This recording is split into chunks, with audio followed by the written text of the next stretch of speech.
नानासाहेब जोशी मार्गाच्या नामफलकाचं अनावरण झालेलं आहे, त्यांच्याविषयी 2 शब्द. खरं तर स्वर्गीय नानासाहेब जोशींना ही चिपळूणकरांनी वाहिलेली आदरांजली. माझा देखील राजकीय प्रवास हा नानासाहेब जोशींच्या समोरच सुरू झाला आणि नानांचं नेतृत्व हे काय फक्त चिपळूणपुरतं मर्यादित नव्हतं. कला क्षेत्र असेल, सांस्कृतिक क्षेत्र असेल, राजकीय क्षेत्र असेल, या सगळ्या याच्यावर त्यांनी अधिराज्य केलेलं होतं. आणि आज नगरपालिकेला देखील मी धन्यवाद देतो. या अतिशय चांगला उपक्रम नानांच्या निमित्ताने त्यांनी सुरू केला. परंतु नानांनी केलेलं जे चिपळूणसाठीचं कार्य आहे किंवा जिल्ह्यासाठीचं जे कार्य आहे ते चिरंतर नगरपालिकेच्या सगळ्या नगरसेवकांच्या डोळ्यासमोर राहावं हीच या कार्यक्रमाच्या निमित्तानं मी शुभेच्छा देतो. चिपळूणमध्ये आपण पत्रकार भवन उभारणार आहात, नगरपालिका जागा देणार आहे, आपण फंड देणार आहात. तर त्या पत्रकार भवनासाठी नानासाहेब जोशी यांचं जर नाव दिलं गेलं तर त्यांचं एक चिरंतर स्मारक उभं राहू शकतं. जी जागा नगरपालिका देणार आहे त्याच्यावर मी निधी देऊन ते बांधणार.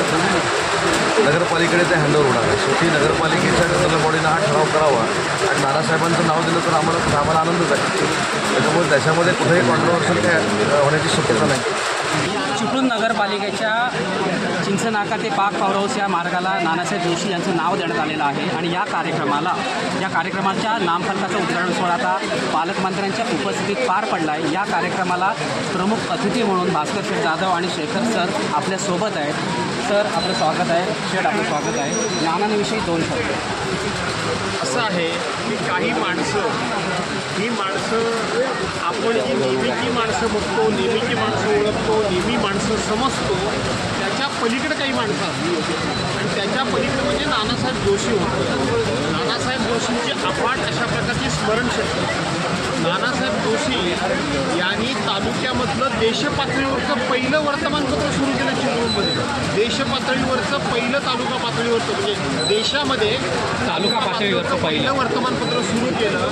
आणि आश्चर्य म्हणजे असं आहे की ते वर्तमानपत्र जशी देशपातळीवरची वर्तमानपत्राला एक स्टँडर्डायझेशन असतं, पहिली आंतरराष्ट्रीय बातमी, राष्ट्रीय बातमी, राज्य पातळीवरची आणि मग लोकलची बातमी, अशा पद्धतीनं नानांनी तालुक्याच्या ठिकाणी हे वर्तमानपत्र सुरू केलं. त्याचा एक दर्जा राखला आणि हा दर्जा करत असताना प्रत्येकाला वैयक्तिक काही मतमतांतर असू शकतात, परंतु जे चांगलं आहे ते माझ्या चिपळूणचं आहे अशा प्रकारच्या एका उदात्त भावनेनं त्यांनी अनेकांचं नसलेली कारकीर्द घडवली की त्याच्यामध्ये माझ्यासारखे अनेक कार्यकर्ते घडले.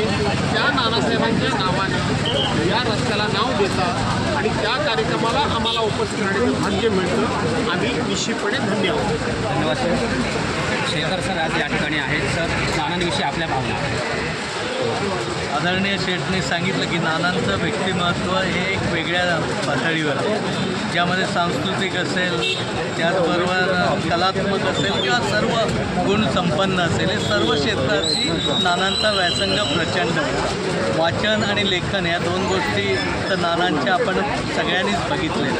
आमदार म्हणून नानांना जरी 5 वर्षाची कारकीर्द मिळाली तरी नानांचं जे कार्य आहे विधानसभेमध्ये ते आजही तिथे गेल्यानंतर अनेकांच्या तोंडून आपल्याला अनुभवलं जातं. आणि सुदैवाने नानांच्याच मतदारसंघातून माझ्यासारख्या सामान्य कार्यकर्त्याला ही संधी मिळाली हे आमच्यासाठी भाग्याचं आहे.